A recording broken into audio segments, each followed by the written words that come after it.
welcome to our, a little bit late 2020 favorite things of the year. But you know what? With the state of the world right now, fuck you if you have a problem. I'm your host, Erik Fedorchak. Who else is here with me? It is I, the Arlen. It is I, sworn arch enemy of Dell Computers, Hunter Davenport.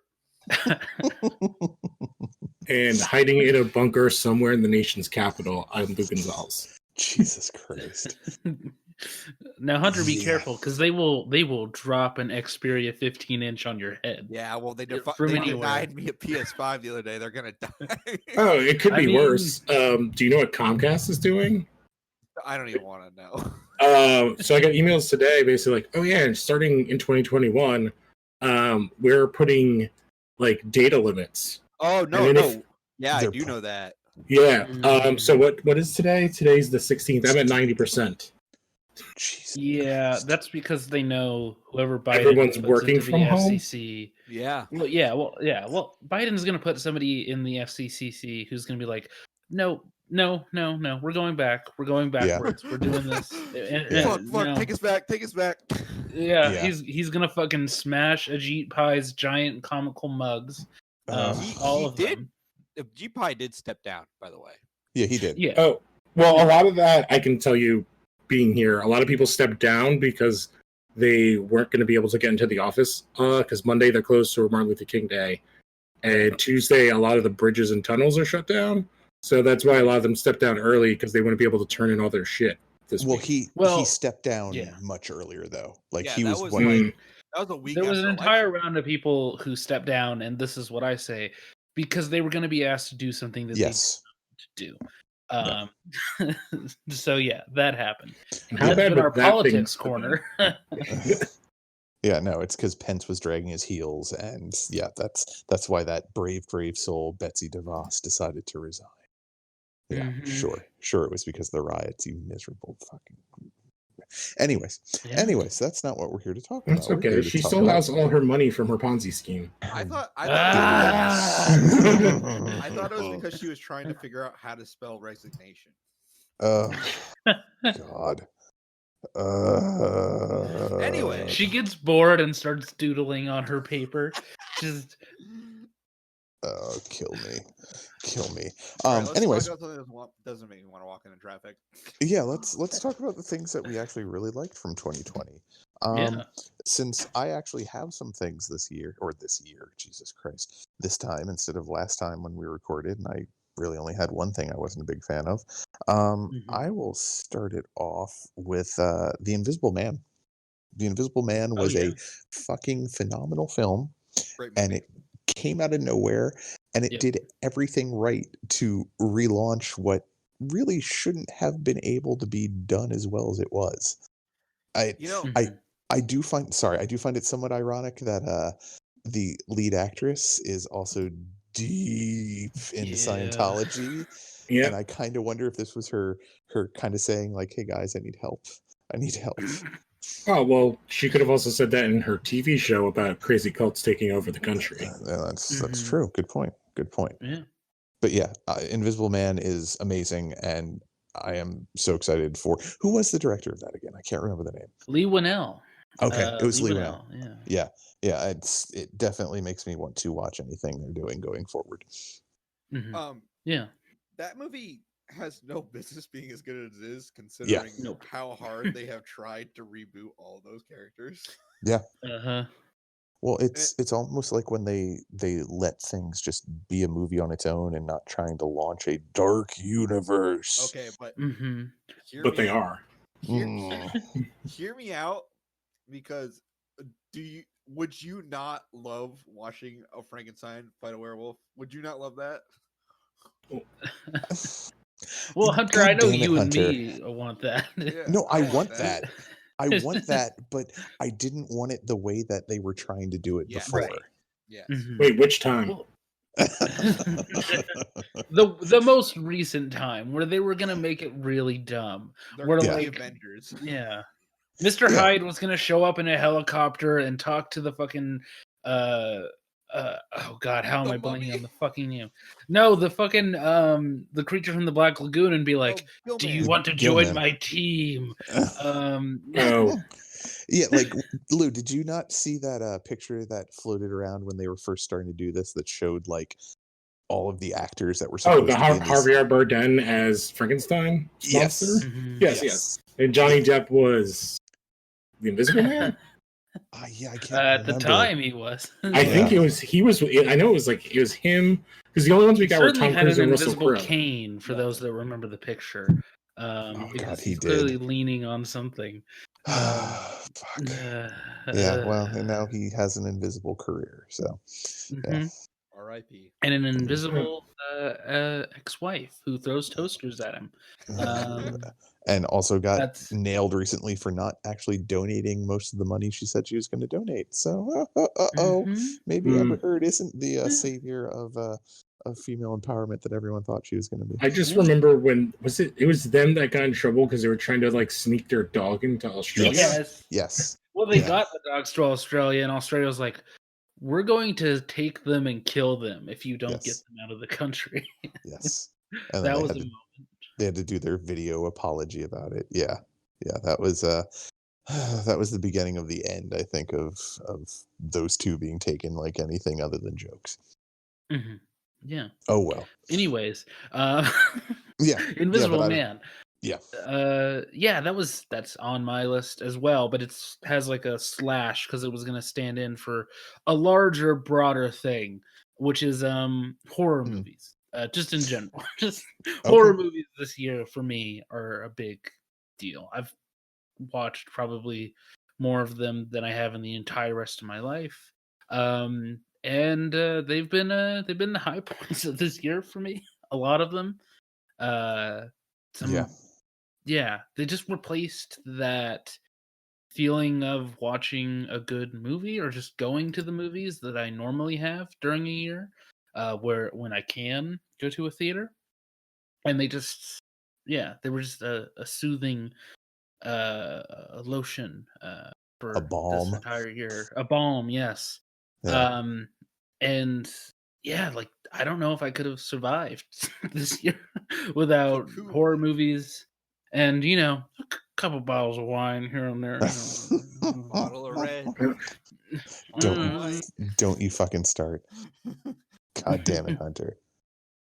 I mean, horror movies have definitely been a huge thing, but I mean, having Shudder for $5 a month or whatever it ends up being it's that service that I always tell people, like, it's worth it even if you only watch like a movie a month. It's paid for itself. Yeah, for like $5 you get a lot. Like you do.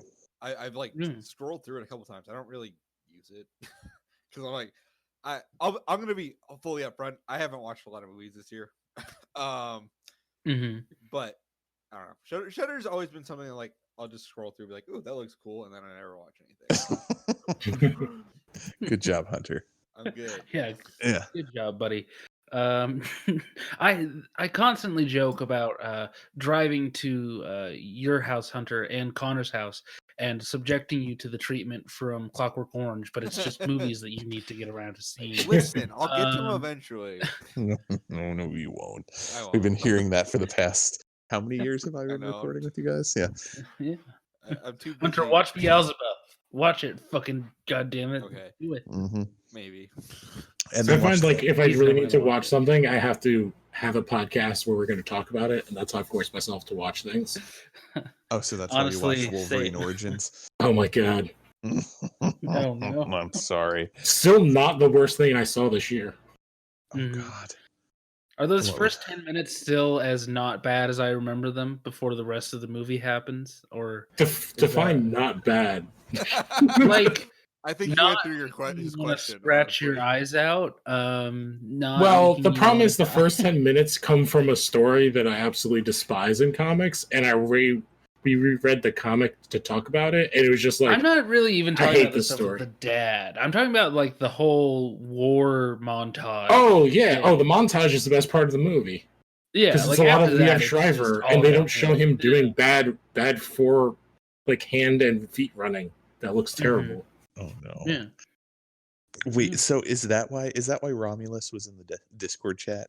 Yes. Oh, because we were talking about Wolverine Origins. It's like, oh yeah, then they did an ongoing. It's like, oh, isn't that the thing with Romulus? It's like, then I think someone's like, who's Romulus? It's like, who the fuck's Romulus? Romulus is the worst fucking shit ever. No, we're not going down that dark path. We're not going down that No. path. No. I like how he has a fourth claw. Oh, you want to know the big twist, Hunter? I'm cutting this off right now. We are not doing this. The big twist is they're not actually claws. He doesn't have claws. They're part of gloves. They're just on his gloves. I hate everything about that sentence. Yeah. Oh, you don't like that he has like black bangs and silver hair that gets really long in the back? All right, let's talk about something else. Yeah. I can transition to something. Yes, do that.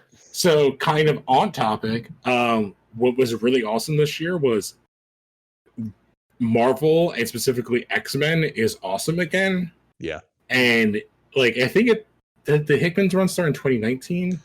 I think that's when Dawn of X, Powers of 10. Yeah, I mean, it was on this list last year. It was on. Yeah, but like the ongoing books are so good. Yeah. We were talking about before, like, so now like it's Sword is really good. We just had like the first big crossover, which was 10 of Swords, which was fucking bonkers. And like, I don't know, I think it's like comics in general, I'll say, but like the two main guys at the two companies are doing similar and very different things. With Hickman with the X-Men and Snyder with DC, and like the Avengers. What do you call it? Death Metal just wrapped up, which is actually more of a Wonder Woman book than anybody. That's what I've seen. Yeah, it's mostly a Wonder Woman book, and it's really good too. And like it's kind of been this renaissance, I guess, of like a lot of writer-led work that in both companies. That's reminiscent of the 90s then, because that's when like Vertigo was huge, and that was because of like Ellis and Ennis and Morrison and Gaiman and all of these like British writers who came over and just started revolutionizing things. And I mean, I would argue that Hickman has done that with Marvel stuff. And it's guys who were inspired by those guys. Oh, because those two guys are like are Morrison, like they're like acolytes. Yeah, and Gerard Way too. But I mean, he hasn't done as much stuff. Yeah. Well, he has a TV show that he's working on. But like them, I would say like Sean Murphy's stuff that he's done at DC. Like I really love White Knight, and I can't remember what the second one is called, but that came out this year. Was really good, and they just started the third book, which is following Harley, like Harley from that world, which is actually good. And there were plans, who knows, but they were going to do like a separate universe with that. And yeah, so like there have been some cool things, and Snyder basically fixed all the problems of New 52 and Jeff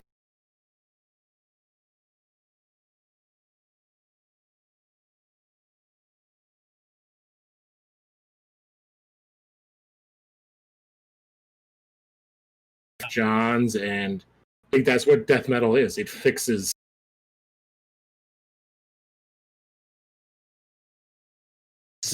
all of these. No, it's a crisis event. Yeah.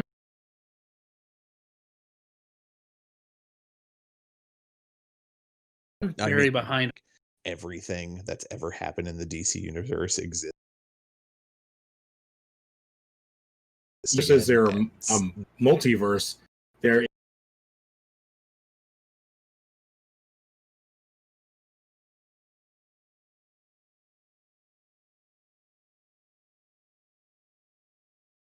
is not the multiverse anymore. And I don't know, I love it. I have been buying, they've been putting out like the Dark Knight metal figures. I have like most of them, and the designs are so fucking cool. I just got like the motorcycle for the Batman thing, and it's fucking awesome. Someone let Capullo and all the other artists just do whatever the fuck they wanted for the last couple of years, and I love it. Oh yeah, so much. Yeah, and like they're just doing that, and the same thing for Marvel. Like what's going on with like the X-Men, like I think it's like 6 books now, 6 or 7, and it's not all Hickman, but like it's definitely all connected, and we're starting to see the beginnings of crossovers into the other stuff. And then like everything I hear about the rest of the Marvel universe can go fuck itself because it sounds so dumb. Like I'm pretty sure right now, like the Phoenix showed up in Avengers.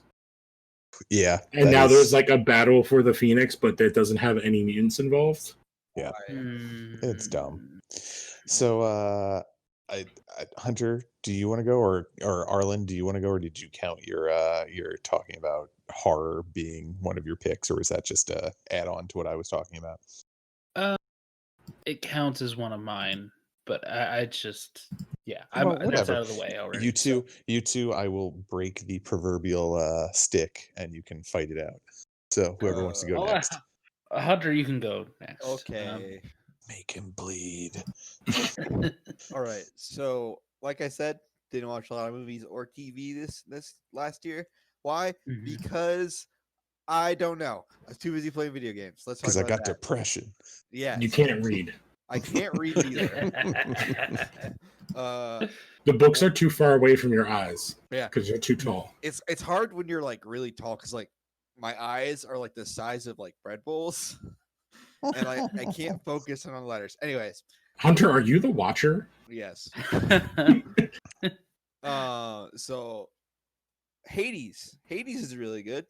Yes. Oh, yes. Love that game. That game has taken up a lot of my time. That game is so good. It's funny because like roguelites, there's a ton of roguelites now. Like it's the biggest new trend in gaming, and Hades does it in a way that's really, really good. And that it does it in a way that's like always interesting, no matter what run I'm on. Like I'm still playing it. I've cleared it twice, and I'm still playing. Well, I think I ended up clearing it like 20 plus times. Oh yeah. I think you have to clear it 10 times to get the full complete ending. Yeah. Yes. And you have to complete it like almost 100 times to unlock like all of the stuff. Yes. It just like it's a really good game. That's it. I watch when I'm on my lunch break at work. I will sometimes just watch streaming, or not streaming, but people doing Let's Plays or whatever on YouTube. And I've found myself more and more watching like people playing Hades and just watching them go through and just seeing the different ways that you can go through the game, and like how somebody will be having a shit run and then they'll find like 2 boons that will all of a sudden make the weapon they chose the best thing they could possibly have going forward. Yeah. It seems amazing to me that like a company that's made 3 games? 2 games? They made about 4. 4? Okay. I couldn't remember how many what is it? Big Giant Games or Super Massive, I want to say. Supermassive, I think sounds correct. Yeah. Yeah, because I only knew about Bastion and Transistor. So I didn't know about anything else that they had made. Oh, also they made whatever it was, the Pyre. So that's 3 I know of. But regardless, like it from what I've seen of Hades, it seems to be like a huge undertaking for a relatively small team. Yeah, Bastion, Transistor, Pyre, Hades. Damn. Super Giant Games, by the way. Yeah. Okay, this is Super Giant Games. All right. So yeah, like this is their 4th game, and like apparently it's like one of the best roguelikes that's been out there pretty much ever. It's crazy. I would say like one of the big things about it, which I think has helped it be so big, is the God mode in it is like their accessibility mode. I don't know what the term is now. But like basically it makes it so that if you just want to enjoy playing and not the grind of a roguelike, it lightens that up a lot. But it's not like cheat, like it's not like a cheat or making it too easy. It's such a good difficulty leveler. Because basically every time you die, you gain like a % of like damage nullification. Yeah. And that's what it does. So that is like that. Like Hades is like the start of what I like to call like the big accessibility boom in video games. Yes. Yeah. Because like in Immortal Phoenix Rising, like there are detailed breakdowns of what the difficulties do. And it's like I think Hades does it really well. It's just interesting to see how they kind of played around with that whole entire concept. They made it in a way that is accessible to everybody. Huh. No, that's Yeah. because most of the time, like, roguelikes have always been like, no, you have to enjoy this type of video game and you're not going to be any Yeah. good at it. Like, even Binding of Isaac at times when I played that, I've been like, whoa, let's calm down a little bit here, That guys. game gets difficult. Yes. Yeah, and that's what everybody says about Hades. Like having that thing, it's like okay, I think that's the problem I've had with a lot of roguelikes is like they're too like I can enjoy a grind, but like it just lightened it up where I could enjoy the game more and also rock out to the fucking awesomest score ever. It's so good. Like you can buy the score on its own, and I think I have it. And the voice acting, man, that game's amazing. Mhm. Yeah. I wish it would come to either of the other consoles. I know. Because I would really like to play it, but I'm not going to get it on Switch because it's my son's Switch, and I'm not going to steal that. Nintendo's for babies. Just punch him and take it. he's taller than me and probably healthier than me. So nope. Oh Nope. No, it has nothing to do with Nintendo being for babies, even though it is. No, it's just I enjoy playing on the controller for my Xbox One X, so I'd rather do it that way. Yeah, you can buy a thing to make that work on the Switch. Well, I don't want to, Lewis. There's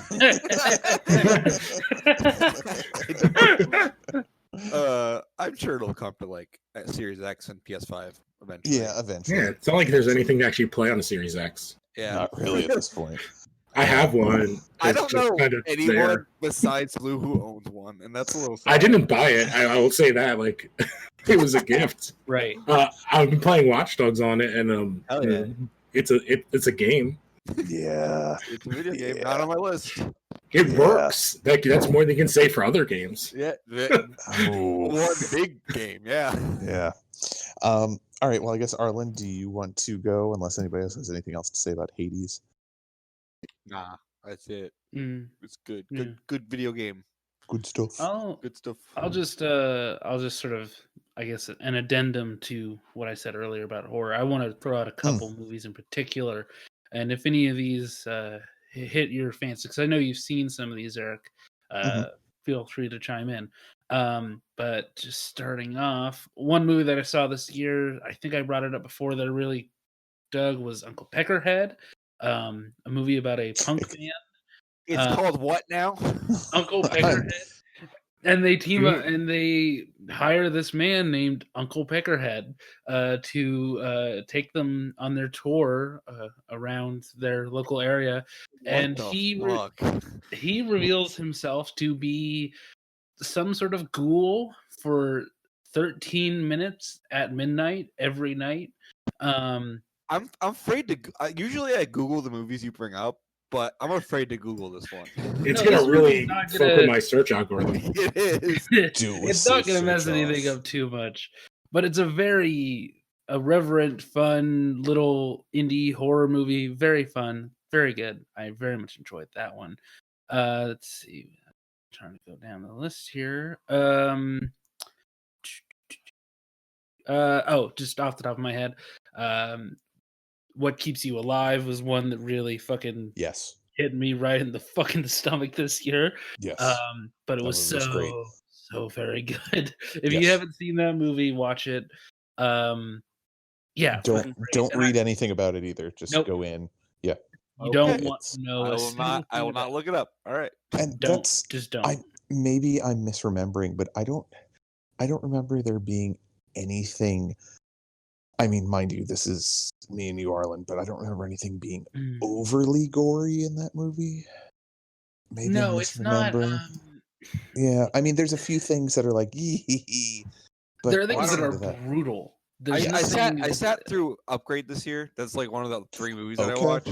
Okay. But I could probably handle that level of gore. Oh well, that's not even in this. Yeah, you'll be fine then. You should watch this. Yeah. It leans more thriller-y. Some of the stuff is just like, that is cold. Yeah. that is awful. Yes. There's stuff in it that's just like, holy fucking shit. But it's very good. It's from a director that when I've watched his past movies, I've been like, all right, I like parts of this. I'm not in love with it. He just took it away with this one, just really got me with this one. So I'm far more interested in everything this director does. So yeah, that was one real quick. 1BR, which I know Erik also watched. Yes. Really dug that movie. Yeah. As well. Yeah, that one was odd, and I definitely got a certain vibe at the end of it that I don't want to say because that'll reveal if anybody's seen the other ones. But yeah, I think you know what movie I'm talking about. The one that has not well, it has the guy from Upgrade in it, but that's all I need to say. Yeah. Oh, Discount Tom Hardy? Yes. Yes, that was the name I was trying to look for. Yeah, 1BR was surprisingly good. Like I turned it on randomly one night with my wife, and we were both pleasantly surprised by it. Like it's worth checking out. That's another one that isn't like horribly gory, but it's definitely just like, oh no, in some scenes. Yeah, Upgrade was good, by the way. Yes, it was. we're glad to hear this review 4 years after the fact. Thanks, Hunter. It's 2018. Whatever. It feels like it was 4 years ago. That's because Venom came out after it. Right, exactly. The lesser film of the two.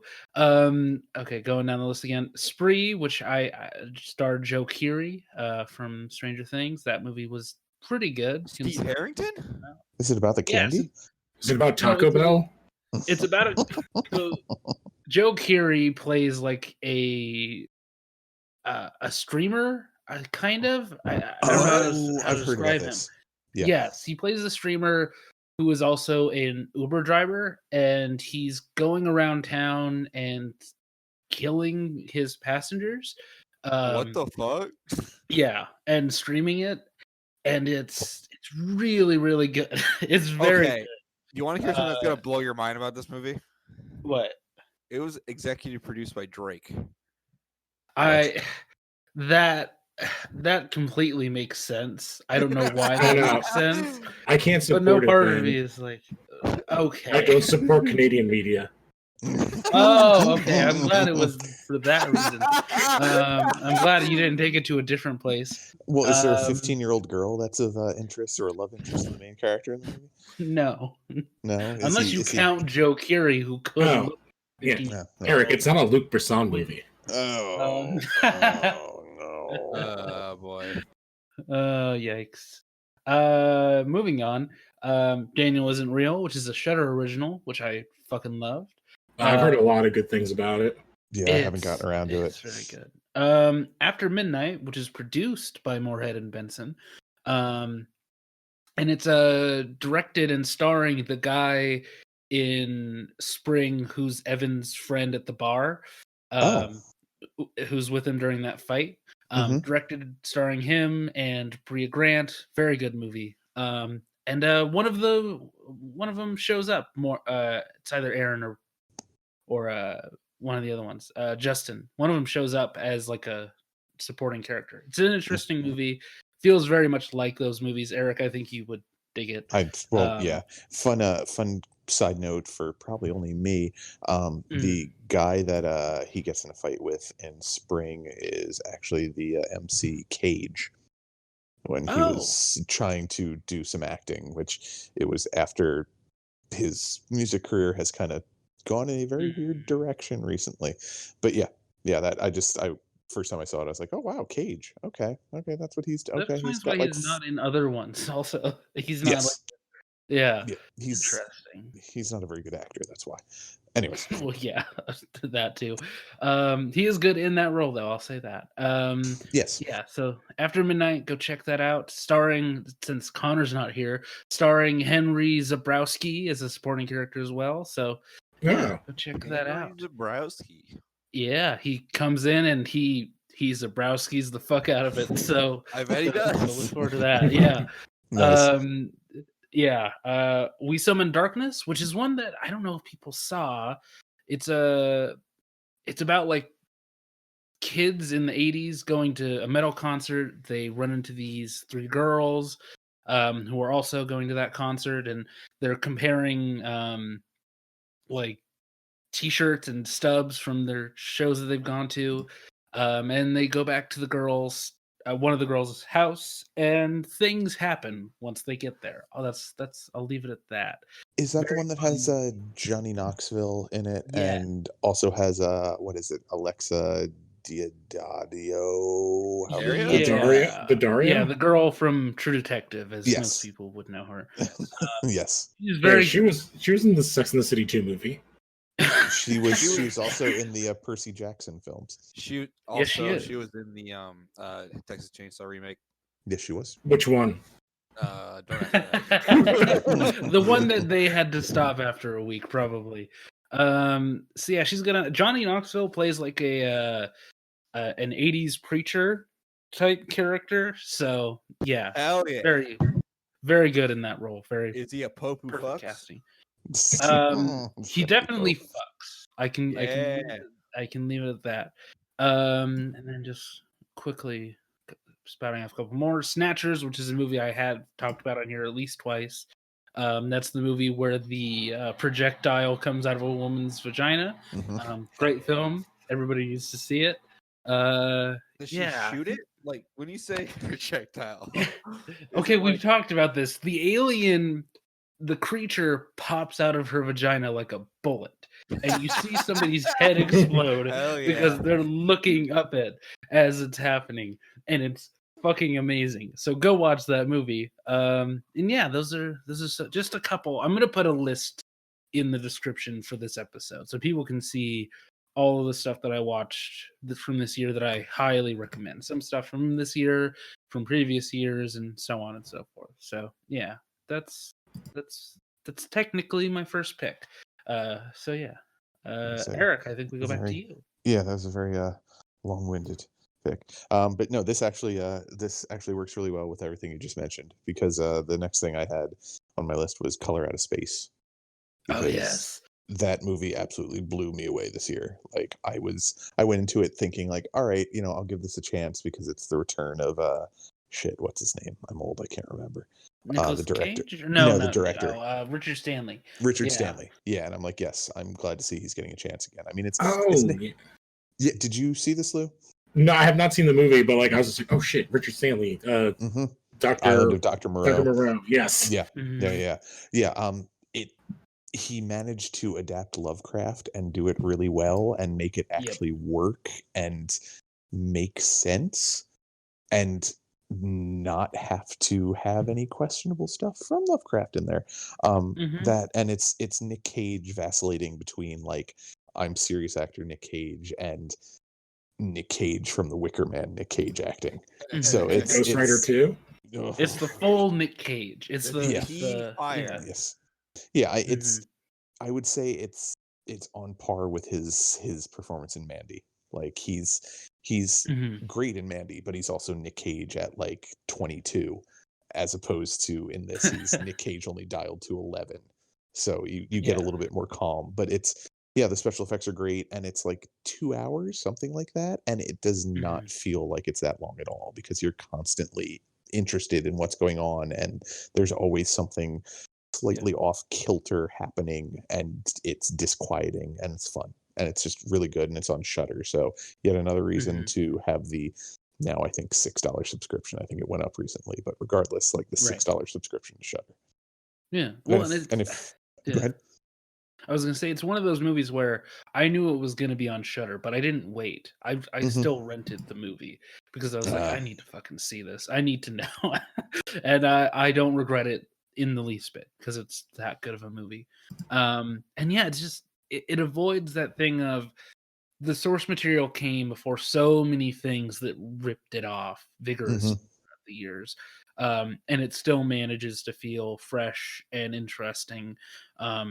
And a former co-host of the show might say, well, this is just the thing, and I would mock them mercilessly, but it still works. It still feels good, and it still has its own beating heart to it. So yeah, fantastic pick.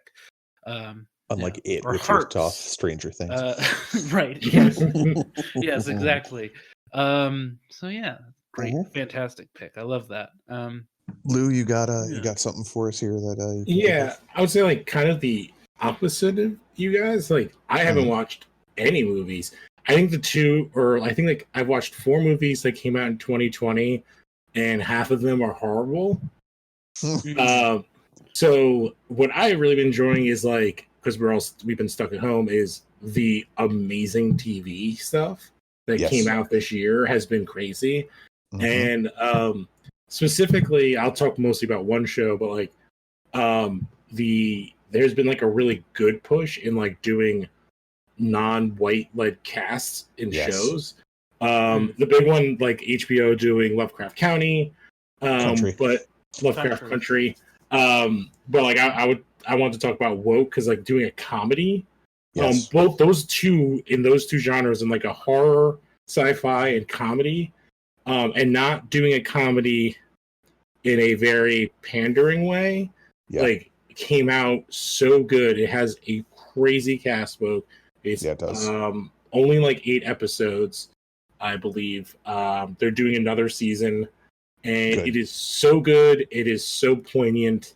I really loved it. Every comedian of every shade of everything that you would like that's alive right now is pretty much in it. Tony Hale plays Butter. Cedric the Entertainer is a trash can. Hell yeah. Jack McBrayer and like Eddie Griffin, like Keith David is the voice of a Bible. Yeah, Wait, what? JB Smoove is JB Smoove is a Sharpie. Yes, yeah. He seems to get the most. Yes, he's basically his Jiminy Cricket. Yeah. But my wife and I are up to we just finished episode 6, I think it was, the one where he went to the salon. Oh, the salon. Yes, yeah. I think that's one of my favorite episodes, because like they take things in that episode with his friend Clovis, when he starts going at is it Ayana? Yeah. And calling her like a fuckboy. Yes. Like I was just like, oh, the show is taking such a cool turn of like, because it's like, you know, a straight male character addressing like a queer gay black woman, but like doing exactly like shitting on him the whole time. But then he's like, you're doing the same fucking shit. And it's like, no, I can't be doing that. I'm a woman. It's like, fuck you. And like, it's just like taking these like really cool turns. It's very funny. And Blake Anderson's in it. Him having to do, I guess, a straight man in the show. Which character? That's the guy from Workaholics. Okay. I think would you say he's like the straight man a lot of the times? I guess. Blake Anderson? In Woke. Yeah. I think he kind of plays, because he's the white roommate of like the other two guys. I mean, he's more there to show some of the ridiculousness of white people. But yeah, he is kind of the straight guy there. Yeah. Yeah, it's like very interesting thing, and it's a very, very fun show. But TV in general has just been like on point, which is great because everyone's been stuck inside. But like, in fact, I think it was like we started it in 2019, and like 2020 kind of picked up these like big shows that got big pushes. Like Woke got a big push. Lovecraft Country got like a huge push. I feel like by HBO. Like ads were everywhere. I think it's still like one of the things they show to present HBO Max. Okay. Yeah. And even like present. You know what we saw with Mandalorian, like all that stuff. Like it's good to see a lot more like diverse cast and diverse led shows specifically. Well, yeah, I mean that was going to be one of the things on my list, was just streaming services in general have really saved everybody this year. But yeah, I mean, you mentioning specifically those 2 shows, and I mean Watchmen was 2019, but it still kind of reverberated quite a bit, and I think that's why Lovecraft Country had such a big push too, because HBO was like, all right, well, we need to keep this momentum going, and I think we have it with this show. But yeah, that was streaming services in general have been a lifesaver, not to diminish the point that you were trying to make about another show I'll say like is Rami. I watched that was also I think on Hulu. No, it was Netflix. and is it's about a Egyptian, like a Muslim Egyptian guy in his like early 30s, and almost the entire cast. And there's also someone that's like physically disabled is like one of the main cast members, and it's like, and the actor actually is, and it's a comedy, I guess, but like it was also like a really good show. It's like seeing all these things was like, I don't know, it's refreshing, yes. Yeah.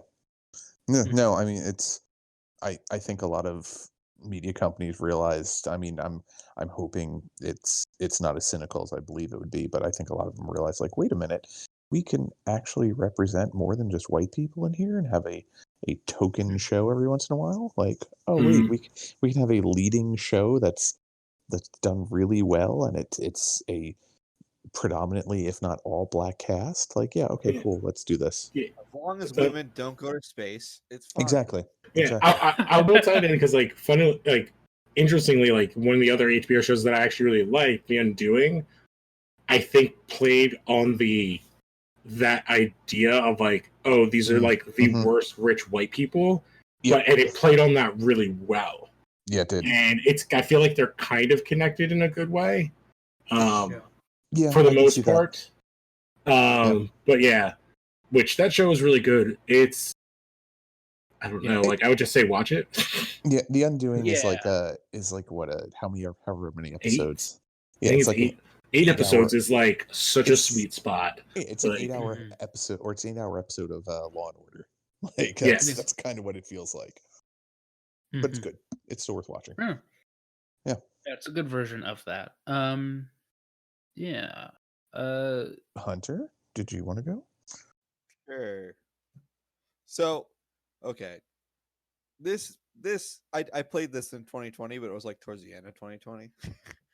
Well, I'm gonna count it because fuck that hell year. Yakuza Like a Dragon. That game is fantastic. It has no right to be as good as it is. It's got fantastic English voice acting. The sub version is really good too, and it's fun. I just want to find a piss wizard. Yeah. I think that's gonna be my next game. You should play it. It's really good. It's supposed to be good on the One X or the Series X. Sorry. Yeah. Or you could sell your soul and get a PS5 somehow. I have one too. I'm that guy. I have all of the systems. You're dead to me, Lou. And you know what I'm playing? A Sega Genesis. Wow. I'm just imagining Lou with the Infinity Gauntlet and just he's just snapping away all of Hunter's abilities to get a PS5. It's your fault I don't have a PS5. I will trade you if you can. I destroyed the PS5s to save the PS5. What were you going to say, Lou? If you could, I was going to say I'll trade him if he can make me his height. You know I can't do that with Forbidden Magic. Well, no, you transfer your second brain into Lou, and then he automatically grows higher. But then I need those other stomachs and the other hearts to pump the blood up to the brain. The problem. When you have 2 of every organ, you kind of need them all. It's a very delicate ecosystem he's working with. Yes. Yeah, it's everything I've heard about Like a Dragon is great, and it's awesome. It's a ton of fun. I can't step away from one of my choices right now to be able to touch that game at all. So honestly, Like a Dragon is probably my favorite Yakuza game. Damn. And the Dragon Quest stuff is really cool because like I've played maybe 2 Dragon Quest games, and they talk about it in such a way that it feels like that Nagoshi, I think his name is, the creative director. I think he just really loves Dragon Quest and really want to put in that game.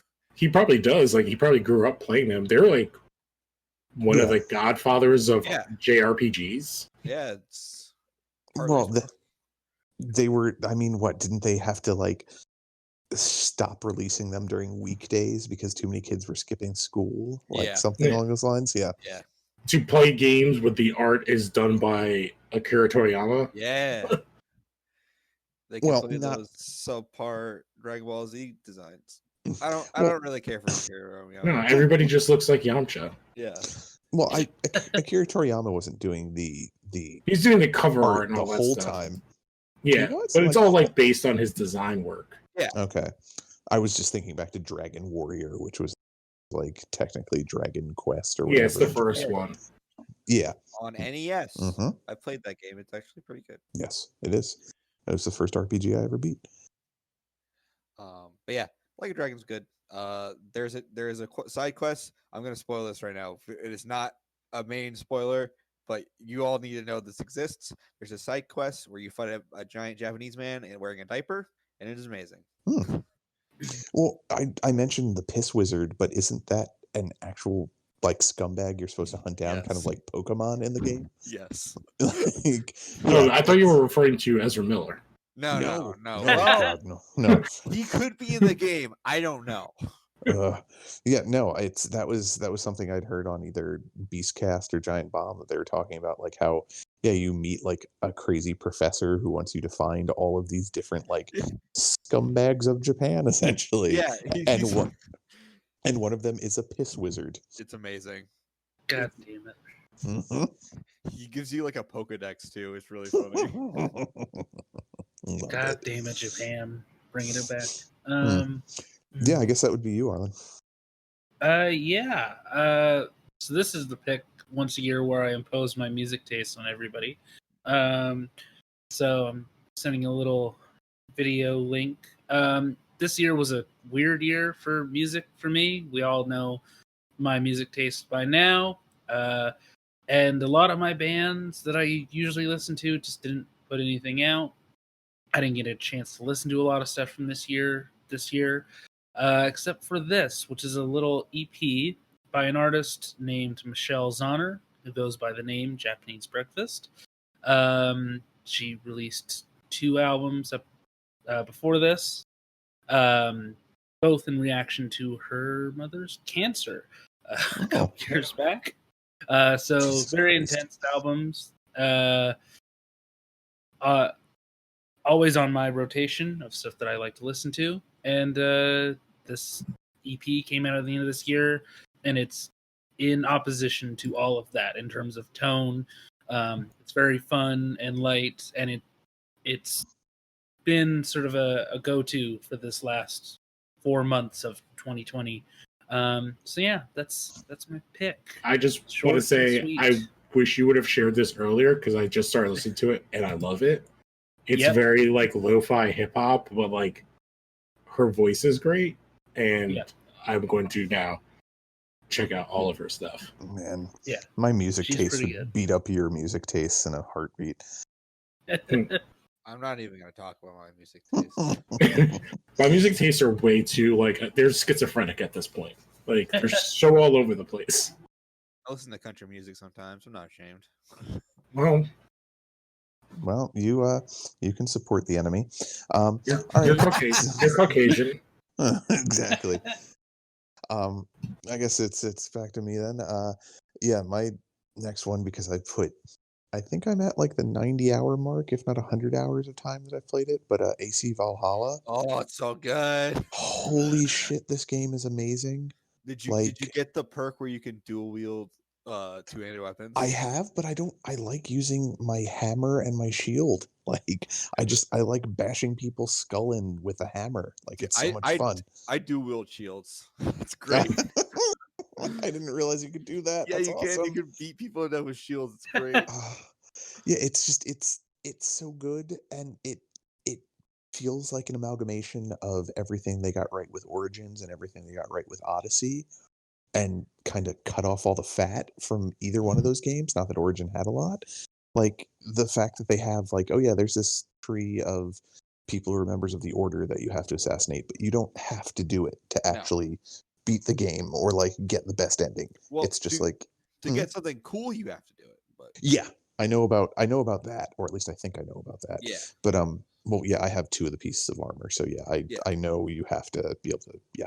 But yeah, it's just so fun, and like the fact that they're just like, do you want to be male or do you want to be female? We don't really care. You can switch whenever you want to. It doesn't affect anything, which is the way it should be. It should just be we're telling you a good story, and if you're female Ivor, cool. If you're male Ivor, cool. Or if you just want the animus to choose for you and what they think is best, you can do that too. It's intuitive, it's fun, and it's ridiculously violent for an Assassin's Creed game. It honestly, I think the future stuff with the Assassins is like for what it is like it's not offensive or like bad. I think it sets up something interesting. I don't know if it See, I've only gotten a few of the anomalies, so I'm not really sure what it's trying to do at this point.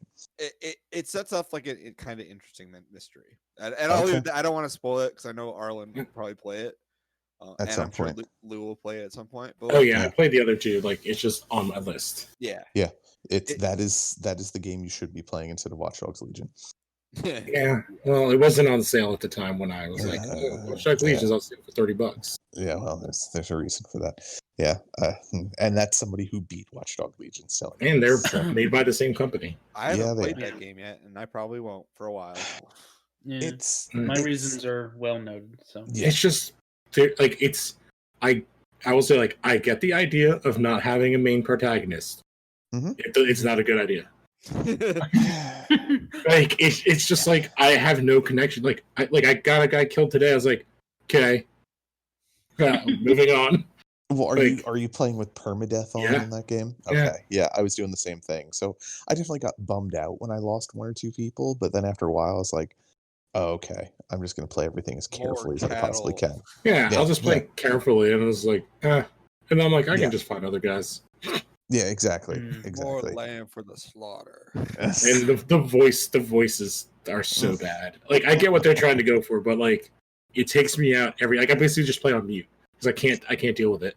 I read some stuff about that game that made me like, you know what? Maybe I don't need to play this. Like, I get like they're trying to be inclusive and like it's just random voices to random characters, but like whoever did the voice work or like it feels like they're doing modulators on them. Like that's how weird their voices sound. And I'm playing on a Series X. I'm like, oh, this is gonna be like the first game on here that's like updated. So I'm like, yeah. See, I didn't notice any of those issues when I was playing it, but I also was working that game like it was my job. Because I will say to go to mine on the flip side, the game my first platinum on my PS5.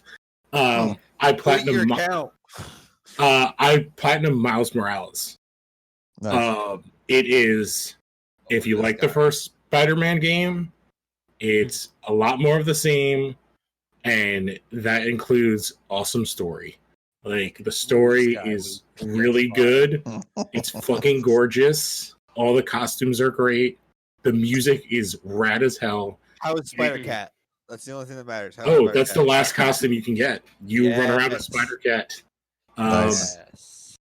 Well, actually, his name is Spider-Man. Yeah. He just happens to be a cat.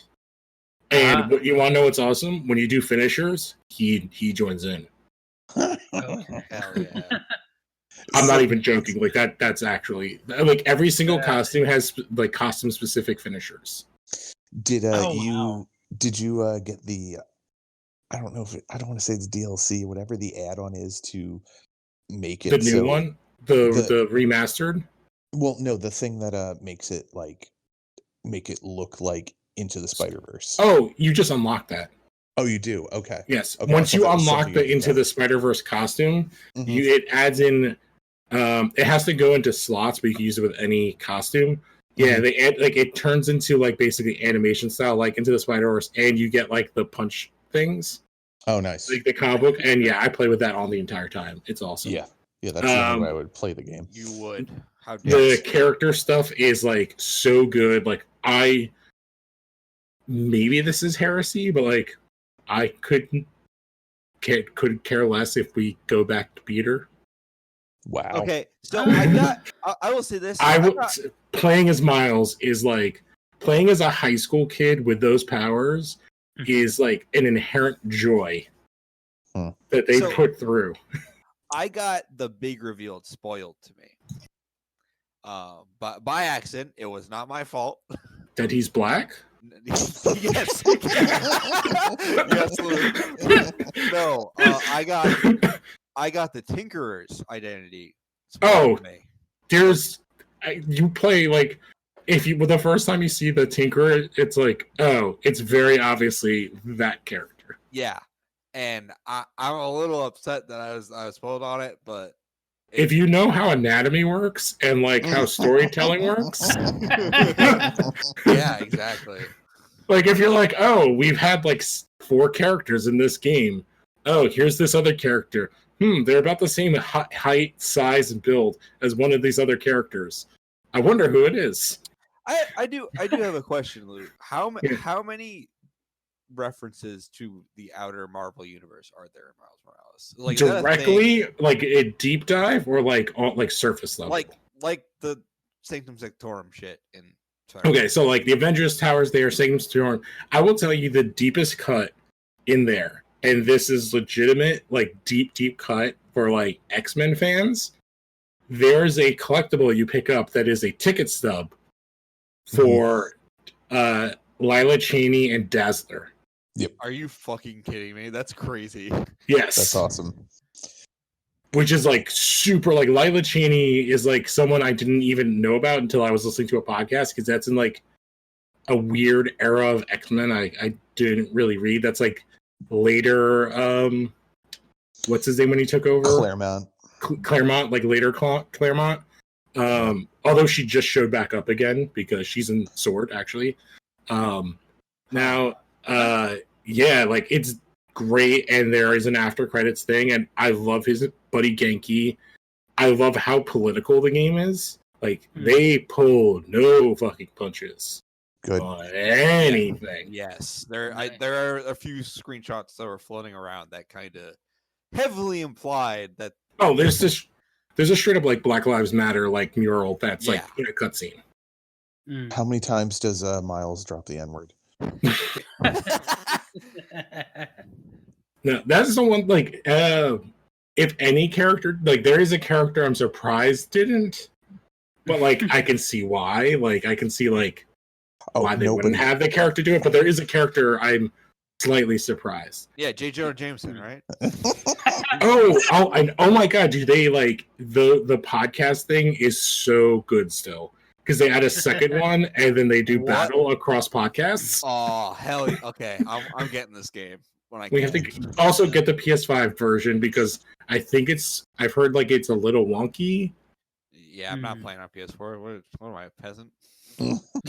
Well, currently you are. Currently I am. You can get one. Yeah, exactly. Yeah, I've started looking out for PS5s as well, but I've been looking in your area of the woods, Hunter, just so I can buy them and then resell them in the market.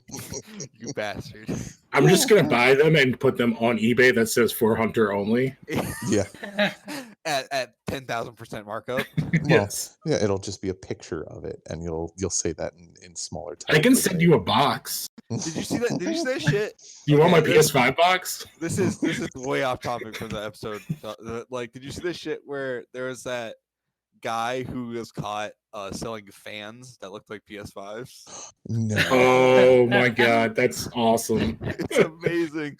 I thought you were going to bring up there was somebody who was selling pictures of the PS5, and it was in the item description. Yeah, there's a lot of that on eBay to trick people. He was doing it because he was trying to get rid of bots. Oh, yes, I actually did see that. Because bots automatically key in on images and keywords, and like unless you read the description, you won't know what it is. Yep. So he had sold a picture of a PS5, I think, for $800. Hell yeah! And he set it up with no refunds or anything like that. So yeah, pretty great. But yeah, we've veered wildly off topic. Can I add? Best thing in 2020: getting the new next gen systems when Hunter can't. I mean, that's a hell of a pick. Yeah, I am going to go insane.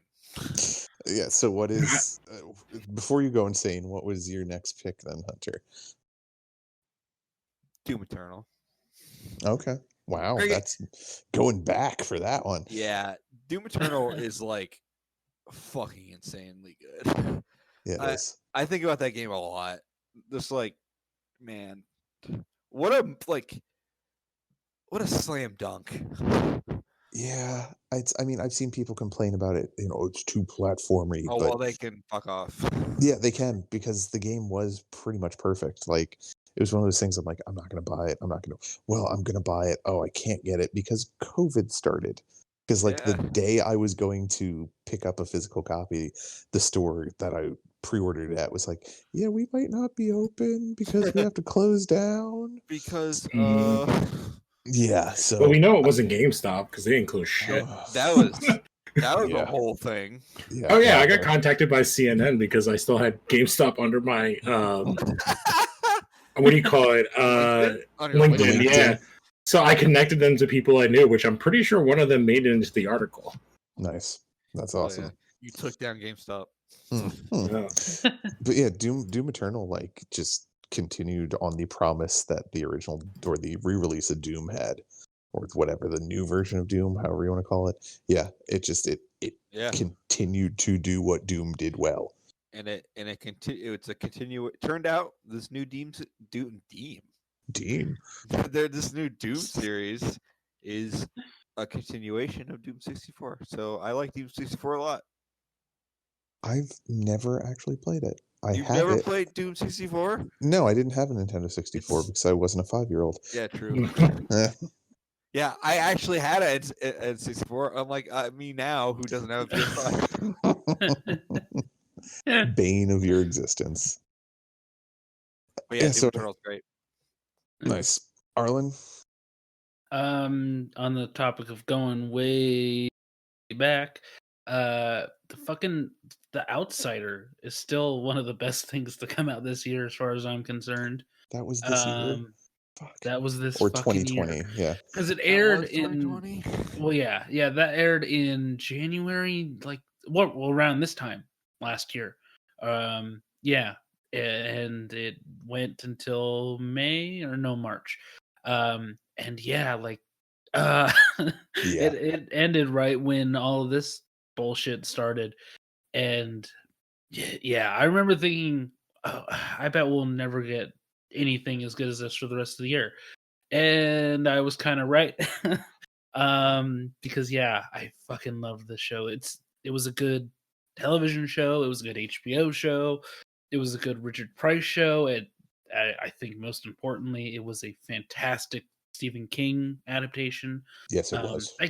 I can't totally speak to the adaptation part, but it was good Stephen King. It was just pure distilled King in so many places. I can speak yeah. on the adaptation part. It was pretty much perfect. Like I read that book in like a 3-day period because I was just so sucked into it, and the TV show did that just as well. So yeah, it was a pitch perfect adaptation of Stephen King. Like there weren't any real flights of fancy that were given to it except for the very end of the last episode, and that was about it. I definitely want to watch this one. That's something I. Why are you laughing? What's so funny? It's a song as old as time. Yeah, you should watch it, Hunter, because it's really fucking good. Like it's, I can't get over how good it was. And Erik brought up something in a chat earlier this week, which is it's okay that there's not a second season because there's no source material for a second. Is there a second book? No, there isn't. No, there isn't. They got Ben Mendelsohn. Hell yeah. Yes. Yeah, dude, it's Ben Mendelsohn, man. He's fucking, he's so good in it, and it's just so for those that don't know the plot or what it's about, Jason Bateman plays a guy who is who from the beginning of the show you're pretty sure he might have killed a kid among other things that he did to said kid, but they find evidence that he was somewhere else at the same time. I mean, I believe Jason Bateman killed a child. I honestly believe that. Tell us what they did to the child, Arlen. Tell us what they did. Tell us what they did to the child, Arlen. The voice Erik is doing is actually it's kind of plot specific to things that are revealed in the show. Yeah, it's just and then it's a mystery of like, well, what happened? How was he in two places at once? Was there something supernatural, spooky going on? I mean, it's Stephen Evil King, twin. So yeah, you figure it out. And it's very good. It's just very, very good. That's all I have to say. A possessed car. Yes. No, there wasn't. But it does feel, that's the thing. When I say it's very Stephen King, it's a lot of elements that are in other Stephen King stories, but Well, I don't know. That's very Stephen King. Yeah. It just does a lot of it so well. And I want to know what drugs were Stephen King on when he wrote this book? Well, none. Oh, so Ambien? Possibly. He seems like a guy who needs Ambien. Last I had heard, the only thing he still does, I mean, I think he drinks occasionally still, but he will tell his family like once a month he's going for a drive, and that is his time to go smoke exactly 5 cigarettes. Yeah, he smokes when he writes. Excuse me? Yeah, that's a big thing he's known for. Yeah, and smokes 5 cigarettes. Stephen King is the most specific man on earth. I swear to God. He is Maine. Yeah, he definitely is Maine. I've been to Maine. If he is Maine. Yeah, we know, Hunter. We know you've been to Maine. And I do just like a little addendum to mine. HBO this year in general, fucking killing it, fucking destroying it. I mean, we already talked about Lovecraft Country. Perry fucking Mason was just so good, much better than I ever thought a modern day Perry Mason adaptation would ever be. So yeah, check that out. And even HBO Max, that show The Flight Attendant. My wife watched it. She really liked it. It's very fun. It's good stuff. Kaylee Cuoco really impressed me. Yeah, so that's HBO Max also has no reservations, so go watch that too. Yeah. But HBO Max is also going to have the Justice League Snyder cut, so there goes that. Cancel it when that comes out, though. Don't watch that. That's 12 hours and like another $150 million. Yeah, it's 12 hours of bad movie. They are giving us all their movies. They only shot like an extra 12 minutes. Yeah, it's all the Joker. It's Jared Leto asking for Common to cuck him. It's $150 million to have a parademon rape Jared Leto. Oh my God! You know what? That might actually be worth it. That might actually be worth the price of admission. Or it's just Jared Leto explaining how he's Jason Todd. Jared Leto explaining, and Ben Affleck is Deathstroke. He's not in makeup. He's just saying why. Oh God. Yeah. Oh my God. Yeah. I don't know. My last thing was Lovecraft Country, because Lovecraft Country was so goddamn good, and it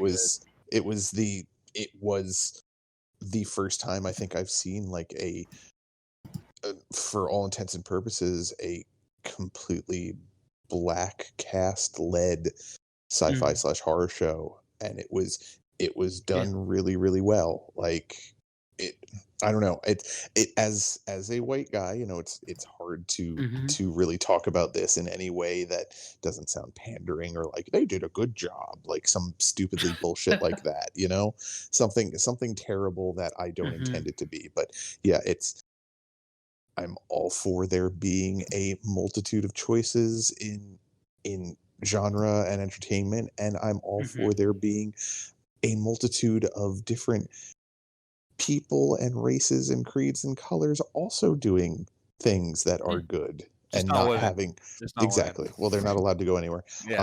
Instead of it being something, because like let's say 10 years ago this came out, it would have been like, oh, that was a really good black horror movie or horror show. This is just a good show. And people have finally gotten past their need to, I don't know, label it in some way. But also the fact that it is a story from a black writer, that it's inherent to what the story is and what it's doing, and also it's claiming all of Lovecraft sci-fi and the mythos he's built, and saying like, we're taking all this and you can fuck off with your racism. Mhm. That's at least some of what I got from it as well. Yeah. But Yeah, it was yeah. every episode was phenomenal, and each one, well, not each one, but it was interesting. In between like the main story, there were like different types of horror genre and like just genre in general being told, and they were all done amazingly well. Yeah, just I don't want to downgrade it by comparing it to something else, but it holds the same spot that I think Black Panther held for film, in terms of just how big of a deal it is and the size and the scope of it all. Mhm. And I'm just genuinely happy that it exists. Me too. And it like this is something I think I brought up when we talked about it before during our ADs. Like, it makes up for the fact that we don't have like an Indiana Jones type movie starring a lead black character, and so on and so forth. You can go down the line of the different genres that they touched on throughout all those episodes. It's like, this is that spot in your soul where you might have liked to have seen that with a black lead or black characters. This is them doing that thing that I think an entire section of the audience and part of the world just didn't get a chance to see or grow up with or experience, and it's there now, as almost like a stopgap until full versions of that get a chance to exist and be big deals on their own. So fantastic. I think it's helped with like what has happened in horror with I'm always in my, is it Peele? Yes. Jordan Peele, yeah, like kind of has shown like, oh, like this is definitely a genre where we can do this. Although there has been some very bad versions of that recently as well. Antebellum. But I mean, you're always going to have that, like, regardless. But it seems like we're mostly learning good lessons. Right. You're always going to have misfires, though. That's just the nature of it all. Well, and it's also having someone who isn't white telling a horror story or sci-fi story will have an inherently interesting tone to it, because you're going to have their years of experience that are going to color in. God, it's going to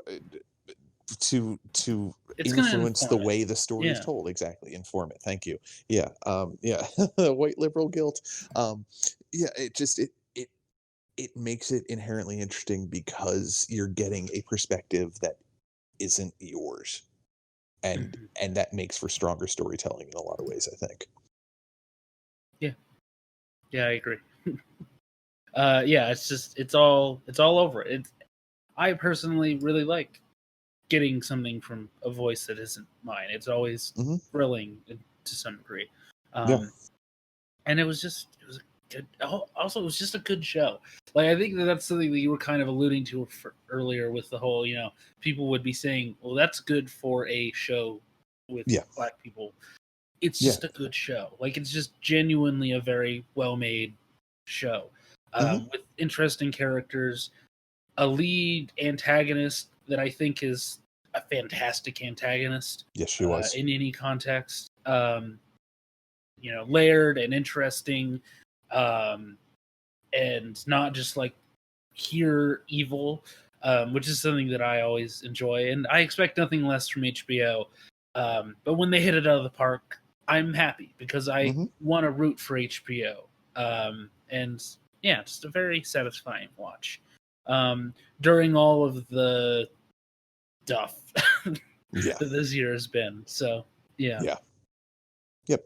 But yeah, unless anybody else has anything else to add about Lovecraft Country. Yeah, that's me. Yeah. Lou? That's good. I'll say my last one will come from the strangest source. And is the only reason why I signed on to this app, especially because I got it for free. And that would be the Peacock app. I thought you were gonna say Quibi. I thought it'd be really I was so excited. I thought it'd be really funny if Lou was just like, I was on Parler. But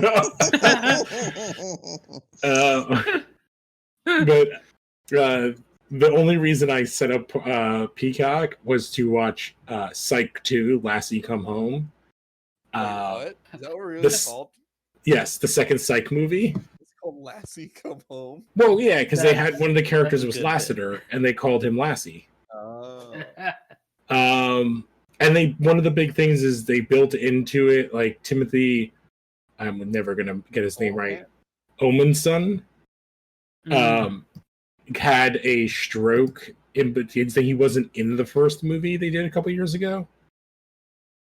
And so like they kind of built this entire movie around him and made him having a stroke part of it and him dealing with the repercussions, and it was still really funny and exactly what the other show was. And I loved like the bits right to camera with James Roday like promoting his other show that he's on. It's like Tiny Little Pieces or something like that. Million Little Things. Oh, is that based on that book that ended up being? No, I think it's. I think I just conflated the two things. Okay. I was gonna say. Yes, and like he like promoting that. He's like, oh, it's like that really good show on. I don't even know what network that is on. It's like A Million Little Things and on ABC at 9:00, and like they did good things. And Dua Hill's great, and his wife is like really good in the show. They added her in the last movie, and they had all the cast, and they added Sarah Chalke was in the movie, and she was great from Scrubs. Yeah, Elliot. Yes. Yeah, and the mom from Rick and Morty.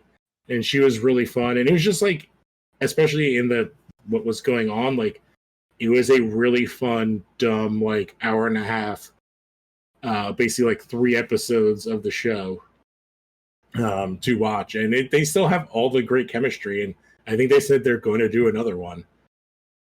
Yeah, might as well.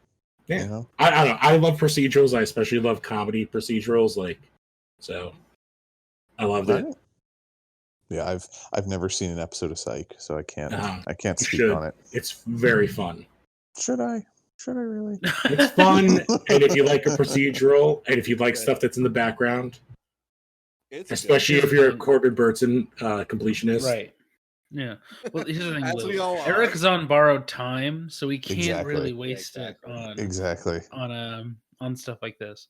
Yeah, I don't know. It's from the Characters Matter era of USA, and I've always, I don't know, I have a real aversion to some of that stuff. But I've heard a lot of good stuff about Psych. So no, that's Suits came later. US that was like. No, I don't like Suits because I was actually very into Franklin and Bash. Franklin and Bash. Wow. I was very into that show, which was also 2 lawyers in suits. But that show was funny. That was with Zach from Saved by the Bell, and I don't remember. It's the other guy who's been in a bunch of stuff. The tiny guy that was in a lot of the 90s movies. Yeah, I liked that show because it was funny. That's the thing. It was actually really funny. Kumail Nanjiani was like the 3rd billed person on that show. Wait, what? Wow. Yeah. Because that show is like 10 years old at least. Mm-hmm. Yeah, I actually think that's where I learned about Kumail. Like that's where I was like, oh, who's this guy? And then discovered all the other stuff that he's done, and he's of course now in a Marvel movie. So he's now jacked to all hell and fucking shredded. Dude, he looks really different. It's kind of scary. Yeah, because he's best friends with Batista. Yeah. Exactly. Yeah. So, yeah. Where were we? Who's pick Hunter? Was next? It would be Hunter. I'm just kidding. Okay. No. Cyberpunk 2077. No, it's God, no. My final pick is Final Fantasy VII Remake. Okay. Oh. I like that game a lot. It's gonna be amazing. It's gonna be amazing. What is wrong with my brain? It is amazing. It's probably one of the best remakes I've ever played. Well, it's a full remake. It is, It is and it isn't, though, from everything I've Yes. heard. It's a It is a remake, and it's also retelling. yeah. That's how I'd put it. I mean, I don't think this will spoil anything from what I know, but like it's Final Fantasy VII as you know it, but also an alternate universe version of Final Fantasy VII, kind of. Yeah. Sort of ish. Yeah. Yeah. What I've heard is it's similar to what Dark Tower the movie was doing. Yeah, Similar. but it's good. Yeah, that's the thing. I've heard that it's a good version of that. But yeah, like there's time travel stuff, I guess. And I've actually watched the They haven't. entire I don't think they didn't show review. any of that. Well, it's implicit in what's Yeah, going on. I guess. It It kind of fills out the world a lot more. It does. Mhm. It explains some things too that don't really Well, make sense in the original. I mean, and this is what somebody on a podcast was saying. I think it might have been Video Game Apocalypse. I can't remember which, but they're saying that like there are things that happen that it's completely different characters that it's happening to in the game as opposed to what it did in the original. So that's where I'm kind of like it's an alternate history version of what happened, and there's apparently things that kind of imply that maybe the original Final Fantasy did happen, but this is happening for a reason. It's interesting because there's sort of this weird feeling that they made this game just to I don't fuck with people. No, I don't want to spoil anything. Well, if you haven't played the original Final Fantasy, I feel like they made this game just so they don't have to kill Aerith. Okay. Yeah. I feel like that's why, but like it's still the way it does it. This time they're gonna kill Tifa. Mm-hmm. No, not my kung fu waifu. God damn it. You just want her to dolphin punch you in the balls? Yes. She'll have to reach all the way up. No. It's just a thing of like I think I get. There's no way they do that. No, but it's like it's a thing of like I think they're gonna make you think you can save her. But it is. It would be in the next game, the next part. Yes, it would be. Which we will see. It'll come out before Cyberpunk. Yeah. It'll come out before Hunter has a PS5. Exactly. Will Hunter get a PS5 before Cyberpunk comes out? We will see. Honestly, we will see. Maybe no, that's the thing. Like whenever I get a PS5, which will hopefully be before you, Hunter. There's just a list of like games from PS4 that I still need to play, like or God of War. I need to. Can I tell you something fun? If you own a PS5, there's part of it, and I believe God of War is on there for free. It is. Yep. It is, along with like Bloodborne and a few other things that you don't some need to of play them. Here's okay. I like Souls games, but I don't have the patience for them. You don't want to play the PS5 like upgraded Demon Souls remastered? No, not at all. No. No, I have no interest. I played that on PS3 and I was scared and confused the whole time. Yeah, no, it's just there's a ton of stuff on PS4 that I wanted to play, but I'm like, I already have a Xbox One X. I don't need to play, or I don't have time for two systems. And now I'm like, well, maybe I do have time for two systems. Well, you can get a Series X and you can emulate everything, apparently. Yeah, apparently. Yeah, well, except for PS5 games, which I'll be playing before. Wait, I can emulate on my Series X? Yeah, you can. Do you not know about that? How like the Series X has like insane emulation capabilities? No. Yeah, you have to go into what developer menus or whatever to be able to do it. But yeah, you can emulate some shit on there. I'm pretty certain I saw a video of people playing N64 games on their Series X, which is crazy. And they're upscaled too. Actually, I think I saw somebody playing Metroid Prime on a Series X. That's pretty sick, actually. I guess you have to do that when your system has no games. Yeah. Wait, no, we got Halo Infinite coming. I think maybe. Well, It's you, It's racing Cyberpunk. you could. I mean, you could play Valhalla. You could just say "fuck you, Watch Dogs Legion" and jump onto Valhalla. But no, Yeah. You could throw. what now? Hunter was taken out by the Sony Illuminati. I Yeah, see. the Sony Illuminati is trying to silence me for speaking my truth. God. I'm being Mm. censored by social media. No, you could throw your copy of Watch Dogs Legion out in the street. That's what you could do. It's all right. It's not that bad. Nah, And I'm it's- sorry, Arlen. We're taking a long segue to get to you, but No, you're fine. it's really Well, not that that's the bad. only type of segues Hunter can use. Like Watch Dogs Legion, it has a really interesting idea, and I mean there's a lot of processing power in that game. Like the fact that I think there's over like 1 million different NPCs you can potentially play as, that's a lot of fucking work to do. But doing all that and then not having side missions or a main character kind of just makes the game sounds blase. like another game I know. What would that be, Cyberpunk? Oh, what would you make you think I would say that about Cyberpunk? No lie. I mean, I've been playing Valhalla like it's my job, but I'm going to go back to Cyberpunk because I was enjoying it. Like No, you can enjoy it. I'm saying you I said can't. it. I said it. I'm having a good time with it, and you can fuck off. Because you just enjoy running and having your dick randomly fly out. Yeah. Well, I haven't had. That's the thing. I haven't had any of those issues in the game. I honestly haven't either. My problems with that game all lie in it's an empty shell. To an extent, yeah. I don't know.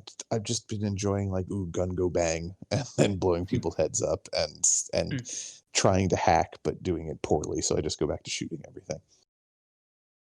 I don't know. I'm a simple man. I have simple pleasures, and there's only so many games that I can play in a certain amount of time before death comes for me. Yeah, before Anyways. we're home. Yeah, I enjoyed that getting Adam older. Sessler came out of retirement of reviewing games to review that game. I enjoyed that. I didn't realize he did that. Just to God. feel included. I'm sorry he did that. God. No, he actually he enjoyed it. Actually, he just had a lot of the technical problems with the game that a lot of people had, but he praised the story quite a bit, Okay, which is alright. interesting. Yeah, I had sex with someone in a flying tank while we were both Right. connected Okay. to the navigation system. It is actually pretty sick that happens. Yeah, that's the most cyberpunk thing you could do. Mm-hmm. Except for maybe watch Primer and all the body horror in it. Anyways, God damn it! I was just about to bring that up. All right. Anyways, Arlen, I think you are our last choice for the evening. And what choice are you going to tell us about now? Yeah. Okay.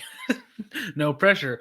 No. My pick is one that I almost forgot came out this year. Umbrella Academy season 2. Fucking loved that. Yes. That was fucking great.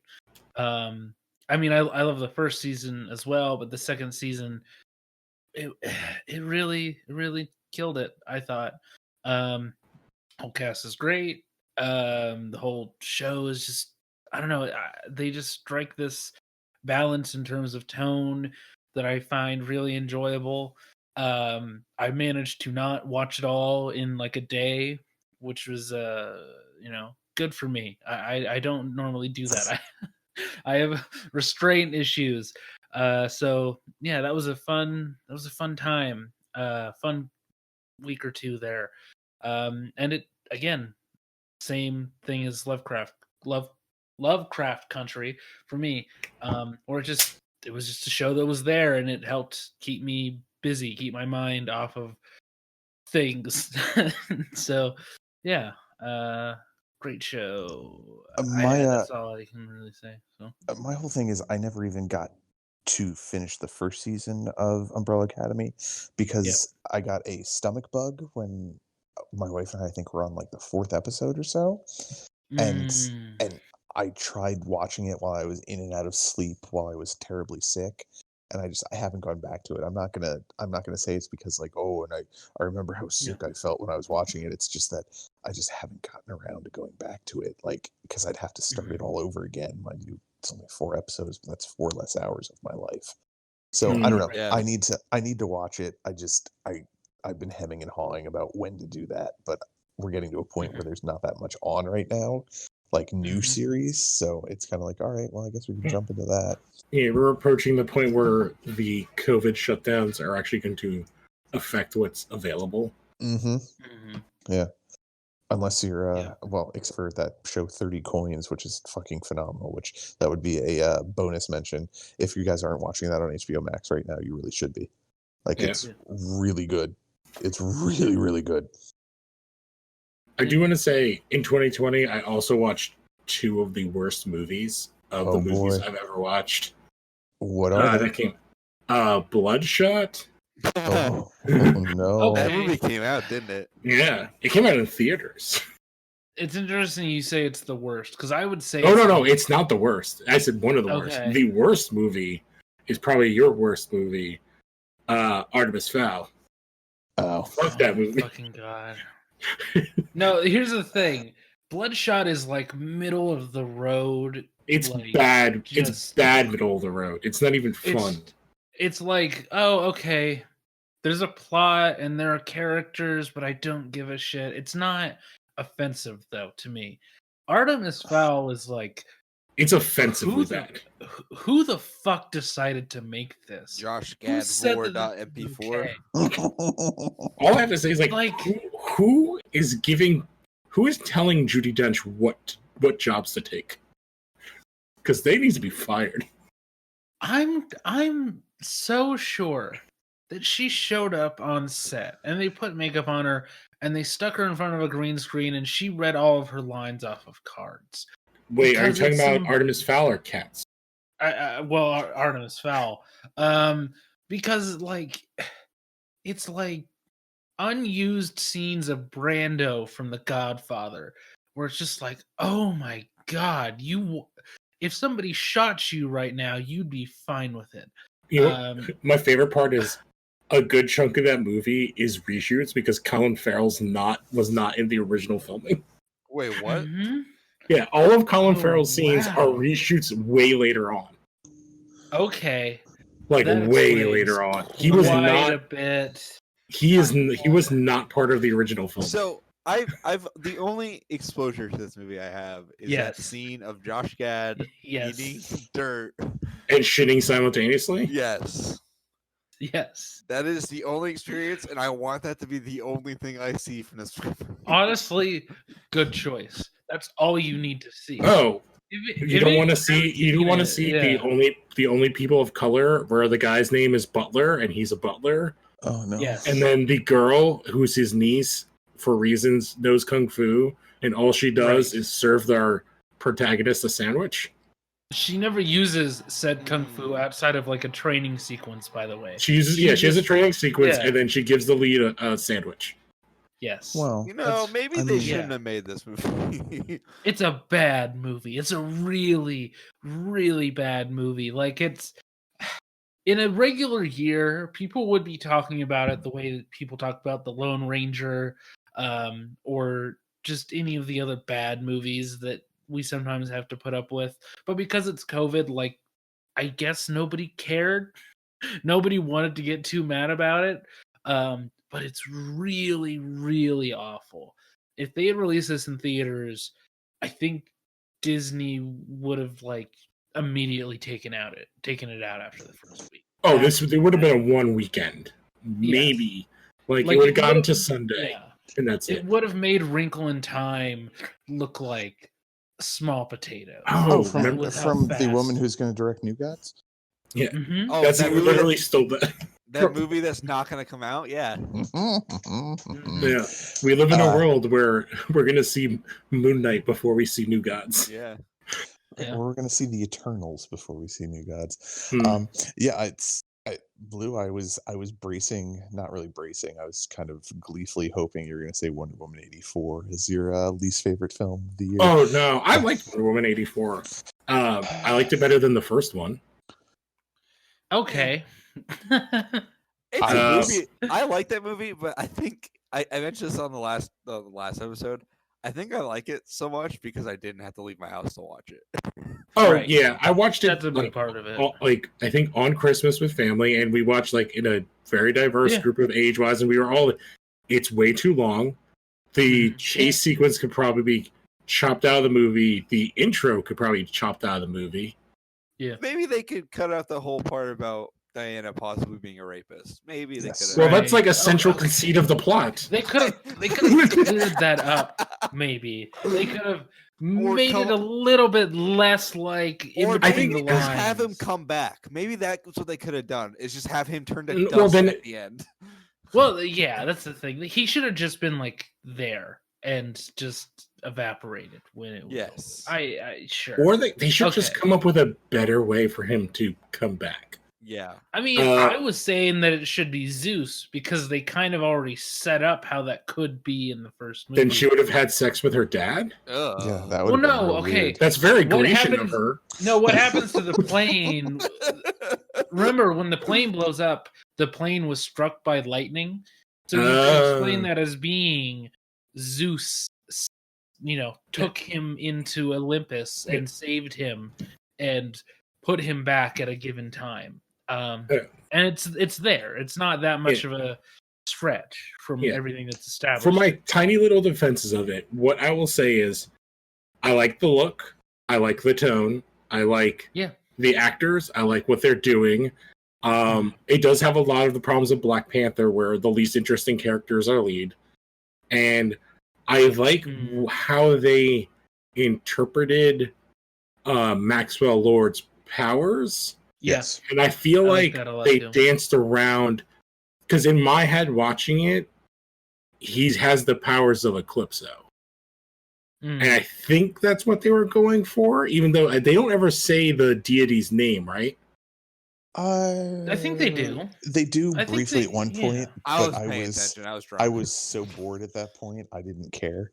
So, I saw They Jerry the say King Lawler something though. That was pretty about- cool. Wait, what? They say He's in the something movie? about You didn't that he's on a magazine cover that she literally picks up Luke. Oh, okay. I thought you meant like current day. Nah, That he was dead. acting. Basically dead. Yeah, my biggest disappointment with that movie was I expected it to be really good. Like I expected like amazing. Yeah, me too. Oh well, this will be on this list that we're doing here. That's how good I expected. Oh, they say it was to be. created by Dolos. It's a character I don't know. It's not real. I don't know anything about that guy. That sounds fake. You could No, be making it's- that up, and I wouldn't. Be He's a DC Comics character, and that's what Wikipedia says. No, Arlen, you if you say saying so. you saying like you expected to be on the top of lists. Like I'm kind of shocked like that it was as I don't know mediocre as it ended up being because that was Yeah, I think it gets. I think it gets what the first one got, which is although less so because of Shazam. It's like, well, comparative to the other movies Warner Brothers DC has done, it's still top 4, top 3 for me. It's I not don't very, Yeah, I would put it, Shazam, like, Aquaman, dead middle. and Wonder Woman 84 might be my top Who's 3. ready for 4 more hours of this kind of stuff though? I am. Mhm. Oh, fucking shoot me! Shoot me. Okay. Do we want to do in the past we've done like a stuff from other years pick. Do we want to do those if anybody has them? Watchmen 2019. That was I watched that's- Die Hard for the first I time. mean that this we year. actually watched. Wait, are you this year that Are you serious, Hunter? Yeah, I didn't see Die Hard. No, until- yeah, Hunter. We were there. Hunter told us as it was happening. That Oh yeah. yeah. It's good. I like that movie a Yeah. lot. I think Yeah, it's, it's one of the best, it's one of the best action movies ever made. Oh, Yeah. okay. I get what you mean, Arlen. I know there was something I watched recently I'd never seen before, but I can't remember what it was. So everybody else go ahead. I'll see if I can figure it out. Well, I'll go. Mine is Control, Don't think too hard. which I Oh, only played this year. Fucking goddamn, Control's fucking good. Control. Yes. Yeah, just so many of my favorite things, aesthetics, ideas, concepts. The And- most David Lynch shit ever put the video game. Absolutely. Yes. It's just it's all very well done. The story is short, but it's very compelling and interesting. That the lead actress who plays Jessie, I love her in that role. She's great. And yeah, just a very pretty game that again kept my attention during all of the stuff. I think I spent more time playing that game than doing anything else this year. So it was just a great experience. And yeah, that's my sort of pick of things from other years that I only got around to. Yeah. I have a weird one, unless you want to go, Eric. No, go ahead. My weird one was actually something Siler told me about. Is a podcast, and it's Jay and Miles Explain the X-Men. I started at episode 1, and it's these two people. They're a couple, at least at the time they were. They start from literally the first issue of X-Men and go through like the different arcs and like add on the X books as they go forward. And like going through that, because like I am probably never going to read the Silver Age. And then it made me want to go back. Like I've read the first volume of New Mutants, and like they've done Days of Future Past. They're like almost at the first Apocalypse has shown up was where I'm at right now, and they haven't. The reveal of the Horseman of Death has not been revealed, and I'm at episode like 85 of like 300. Because then like I'm in 2015 still. And they're still going. Okay. I wish I was in 2015. And there are. I think we all wish we were in. Yeah. No, actually, 2015 was a really bad year for me, so I do not wish I was in 2015. Yeah. Never mind. I will say there are other podcasts like this. There's a Fantastic Four one, and I'm sure there's others, but like it's a really interesting way to kind of read along and like learn about history of like the comics of stuff that you're not going to, especially like background noise. It's been very good for me. Okay. I did actually two things real quick. One was Behind the Mask: The Rise of Leslie Vernon. I watched that for the first time ever this Halloween or around Halloween. That was surprisingly good because I never realized like what the story actually was, and it played on all the tropes really well and was actually a lot funnier than I expected it to be. But the other thing was, and I think this didn't come out in 2020, was Chernobyl.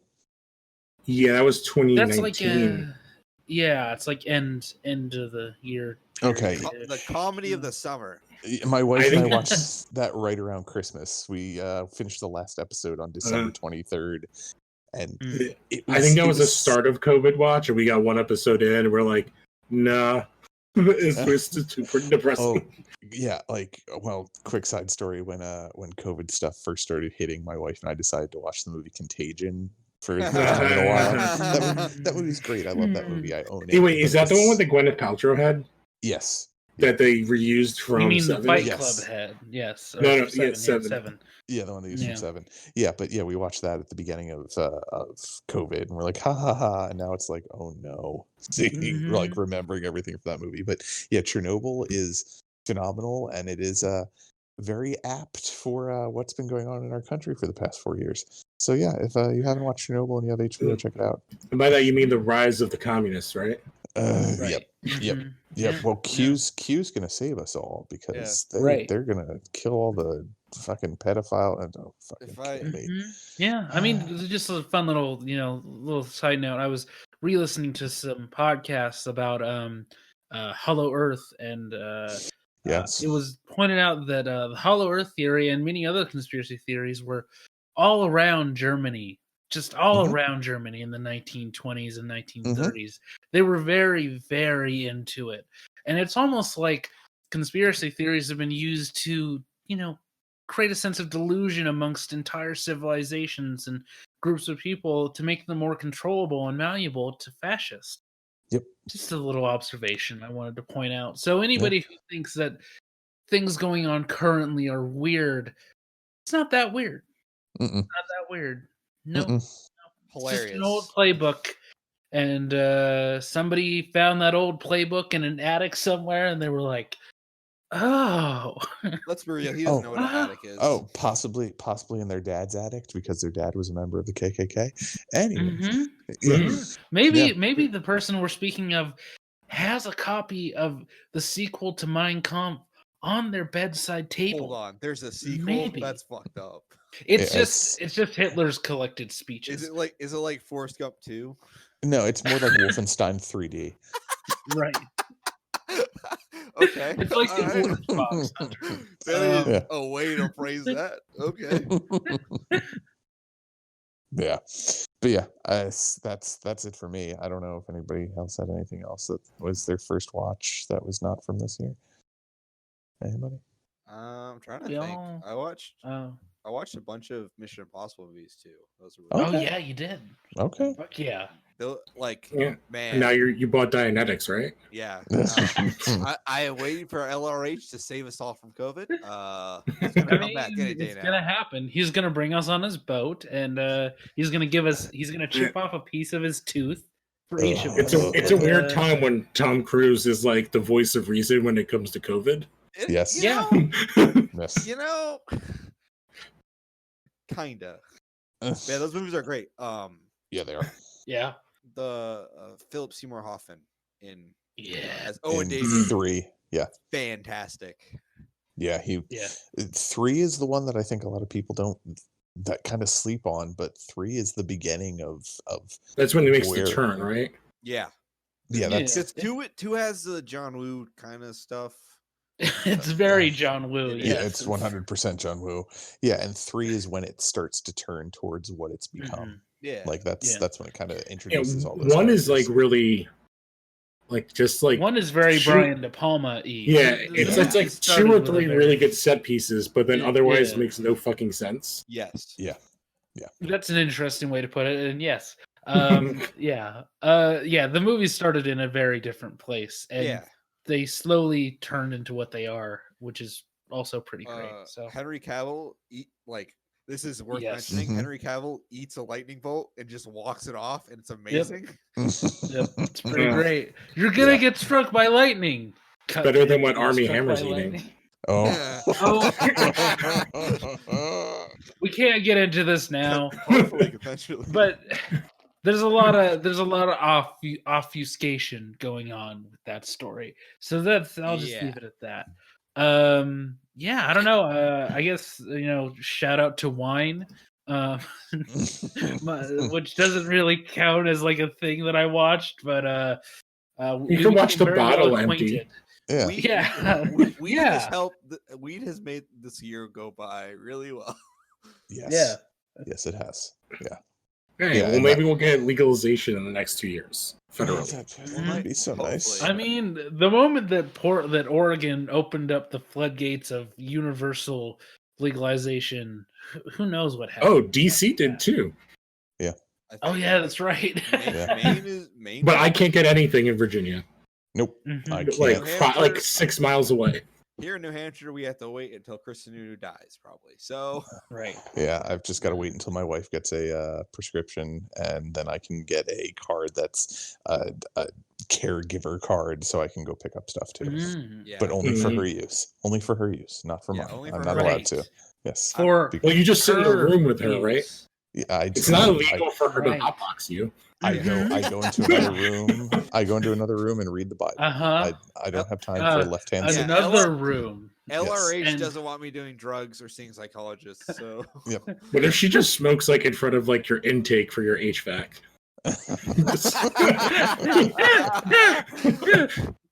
Well, I figured we were going to turn that thing into a gravity bong anyway. So your whole house. Yes. You just need some duct tape. You'll be fine. Exactly. It'll be good. All right. Well, before we spiral too far into the weeds, this has been our happier cast than the last one, even though the last one was just more general annoyance than it was actual hate. I do hate Neil Druckmann. I do hate him. I've kind of been your host, Erik Fedorchak. You can find me at Erik_Fedor on Instagram. There's pictures of dogs and food and cats and comics and other things at times too. I'm around the Phantom Zone. I'm around places other than the Phantom Zone. Yeah. Don't do anything stupid on inauguration. Just if you're anywhere near DC, just stay home if you can. Yeah. Like, don't. I'm not allowed to go out. Exactly. Right. Yeah. Just go home. Yeah. Maybe get a little drink in you. Yeah. And if you are someone who's still on the fence on if any of these conspiracies might be real or not, they're not. They're not real. They're not real, buddy. I hate to break. The world's not that interesting. No, it's not. It's really Well, not. okay. This is where I have to disagree. These people are reaching for something that they know is wrong. But what they're deciding the answer is so incredibly off and in the wrong place. And it's just like, you're so close. You just have to reach out a little bit further and you would get the right answer, which is capitalism is destroying us all. Capitalism is the reason why I don't have a PS5, so we have to dismantle it. Exactly. Now going to my plugs, Lost Hour Podcast comes out whenever the fuck I decide to put it up. So I've become mad with power. So yeah, go listen to that show when the episodes come out. More Bond, more other stuff featuring me and Erik Sayor. So check that out and report anyone that you recognize from the Capitol stuff if you haven't already. Because it's your duty as an American as far as I'm concerned. Yeah. Make sure if it's your mom, you dunk on her on Twitter. Exactly. Usually I would say tag the FBI. Yes. Yeah. Usually I would say snitches get stitches, but in this case, nope. Fuck them. No. Fuck those guys. Fuck those people. So yeah, report them. I'm not gonna tell you a number or you figure it out. And, you have Google. Yeah, you'll. Well, it depends. Some of them it. don't have Google anymore. That's true. That's true. They can't even use Pinterest. Phone just a brick. Hey, they can't even go on Pornhub. That got pulled too. Oh God. Hunter, do you have any? Yeah, you can find me at your local Best Buy. Making a full PS5. The Phantom of the Best Buy. Yeah. I'll be in the rafters, looking down like the Crow. Yeah, don't follow me on social media. I have something to show you. Hours of pain, and it's just you sitting. You're not gonna like it. I'd like to come inside now. It's like 7:30 in the morning. Well, it's actually it's now an hour and a half afterwards, but it was rather apropos. You quoted 2 different John Carpenter films because it was his birthday today. It was yesterday. Wow. Oh shit! Holy shit! Yep. Yeah. Don't follow me on social media, and don't be a dick. Be nice to people. There you go. Yeah. Also, don't lean into the microphone that much. Yeah. Don't be a dick, assholes. Try not to overmodulate. Yes. It's a new year, so for the moment, I'm going to put the bit to rest. You can follow my sweet little puppy dog that I got on Twitter, or on Instagram and TikTok. It's Notorious Rose BG. I take lots of videos of her. She's adorable. Yes, she little Labrador puppy. She's tuckered out. She played a lot today. She's also teething and she's lost 4 teeth. And yeah, you can listen to, if you're listening to this, I do the comics show and the watch party show. We are talking about and watching, and this is actually the first time I'm seeing it, Days of Future Past is the next episode. We just watched Wolverine Origins, shitty movie filled with characters, cause reasons, and the whitest woman playing a Native American.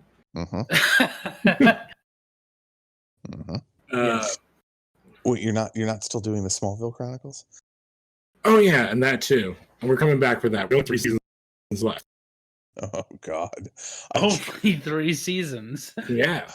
So they're totally well. We have one more good season left. Right, and then after you're done, you're gonna watch all of Supernatural, of course. Oh no, that's we did watch the pilot for Birds of Prey. That's up. That That's That a thing. you don't like that one guy who played the Joker in that?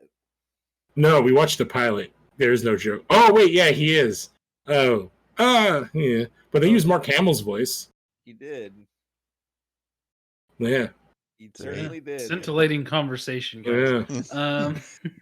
Although I know they took the Batgirl costume from the movie and spray painted it, and that's the Batgirl costume they used in the pilot. Wait, what? Yes, that is a fact, and that's the reason why it's the best looking thing in the pilot. Jesus Christ. Kill me. All right. Yeah. Let's get out of here. Yeah, it's 2021. Follow me at young_Kame. I hope everybody had a good time. Bye. Bye. Give me a Adios. PS5. I have money. Pennywise Why won't you let me climbed out pay of the you? sewers. Joe Biden woved his arms and braced him like the son he was. All right.